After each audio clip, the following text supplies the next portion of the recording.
History is filled with powerful rulers who commanded armies, controlled empires, and shaped the fate of nations. But hidden within the chronicles of politics and war are stories that reveal the deeply human, sometimes humiliating, realities of those same rulers. One of the most bizarre and uncomfortable tales comes from Spain in the 19th century, when King Ferdinand VII, infamous for his cruelty and authoritarian rule, took a young bride. What was meant to be a night of royal celebration turned into a scandal, whispered through the court, and recorded in history with embarrassing detail.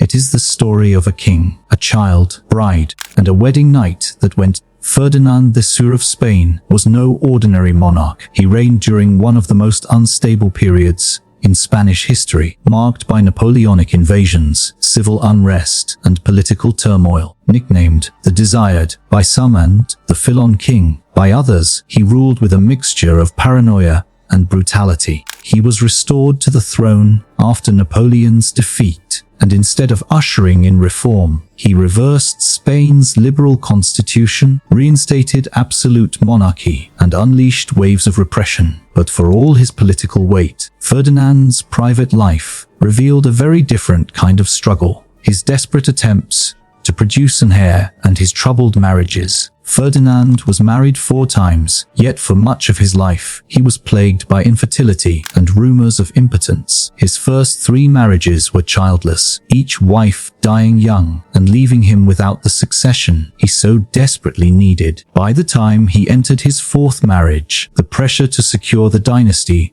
was immense. His choice of bride shocked many. Maria Christina of the 2 Sicilies, who was more than 20 years younger than him. She was only 23 years old when she became his queen, while Ferdinand was already in his 40s, ill and visibly aged by years of disease and political stress. The wedding was a grand affair, filled with pomp, processions, and the splendor expected of a European monarchy. But behind the gilded walls, the court knew that the true test of this marriage lay not in politics, but in the bedchamber. All eyes were on the royal couple, because Spain's future depended on their ability to conceive an heir. This was not a private matter, it was a national issue. When the wedding night arrived, Maria Christina, inexperienced and terrified, was led to the royal chambers. Accounts from courtiers and later historians suggest that the pressure placed upon her was unbearable. She was not only expected to please her much older husband, but also to immediately secure the future of Spain with a pregnancy. The atmosphere was one of fear, scrutiny, and overwhelming expectation. What happened next would become one of the most whispered scandals of the Spanish court. According to reports, Maria Christina, overwhelmed with anxiety and dread,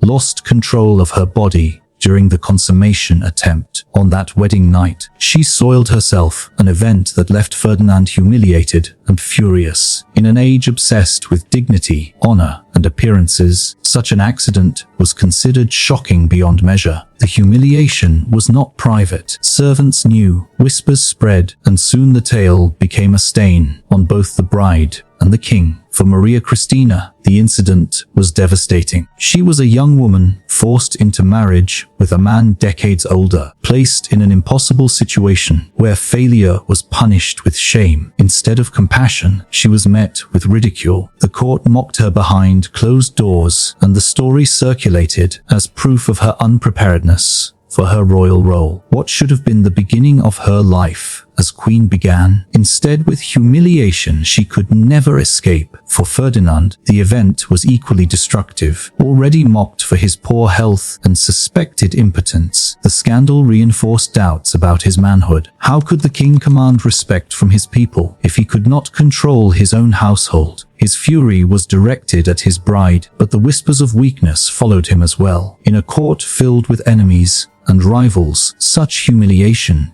was a weapon. Every mistake, every failure could be twisted into proof that Ferdinand was unfit to rule. The wedding night disaster reveals more than just personal embarrassment. It shows how royal marriages in the 19th century were less about love and more about duty, politics, and reproduction. Maria Christina's role was not to be happy, but to produce heirs, and Ferdinand's role was to assert power through control of his household. When biology, fear, and humanity intervened, the entire system cracked, exposing the cruelty behind the glitter of monarchy. Despite the humiliation, Ferdinand did not annul the marriage. He needed Maria Christina, and more importantly, he needed an heir. The couple eventually overcame their disastrous start, and Maria Christina gave birth to two daughters, Isabella and Luisa Fernanda. Isabella would later inherit the throne as Queen Isabella II, proving that the marriage, humiliating as it was, ultimately secured the dynasty. But the story of the wedding night never faded. It remained part of the whispered history of Ferdinand, a reminder that kings, no matter how powerful, could be undone by the most human of failures. The tale also highlights the cruelty of court culture. Servants and courtiers spread the story, not out of compassion, but out of delight at scandal. In the highly competitive environment of royal courts, gossip was a weapon and humiliation was entertainment. Maria Christina's suffering became a story to laugh at. Ferdinand's anger became a story to mock, and the reality of two human beings under impossible pressure was lost in the noise of ridicule. The bizarre nature of the story is what keeps it alive in history. When we think of monarchs, we imagine them as figures of grandeur and strength, but this story shows them as vulnerable, human, and sometimes deeply flawed. The image of a king and his young bride, trapped in a humiliating moment on their wedding night, shatters the illusion of invincibility that monarchs tried so hard to maintain. It reminds us that behind the crowns and titles were people subject to the same fears, shames, and failures as anyone else. But for Ferdinand, humiliation did not end in the bedchamber. His reign was marked by weakness, cruelty, and political blunders. He abolished Spain's liberal constitution, persecuted his opponents, and clung to absolute power even as Europe moved toward reform. His nickname as the Felon King reflected how many of his people saw him, not as a savior of Spain, but as a tyrant who betrayed its future. The scandal of his wedding night became one more layer in the portrait of a king whose reign was defined by failure. For Maria Christina, however, the story did not end in humiliation. After Ferdinand's death in 1833, she became regent for her daughter, Isabella II, effectively ruling Spain during a turbulent period. Despite her humiliating start as queen, she proved to be a shrewd political survivor, navigating civil wars and political rivalries to secure her daughter's throne. History may remember her wedding night with laughter or pity, but her later actions revealed strength and resilience far greater than anyone expected on that disastrous night. The story of Ferdinand VII's wedding night may seem bizarre or even comical at first glance, but it is also tragic. It reveals the inhuman pressure placed on royal marriages, the cruelty of court gossip, and the fragility of human dignity under the weight of power. A young bride's fear turned into humiliation, a king's weakness turned into ridicule, and the entire episode became a symbol of the strange mixture of grandeur and misery that defined monarchy. In the end, the scandal of Ferdinand and Maria Christina's wedding night is not only about one accident. It is about the humanity hidden beneath crowns and titles. It is about the weight of duty crushing individuals who were never allowed to simply be themselves. And it is about the way history remembers humiliation more vividly than triumph. For all his power, Ferdinand is remembered today not only as a tyrant, but also as the king whose bride soiled herself on their wedding night. That is the enduring power of scandal. It outlives politics, it outlives war, and it outlives even kings.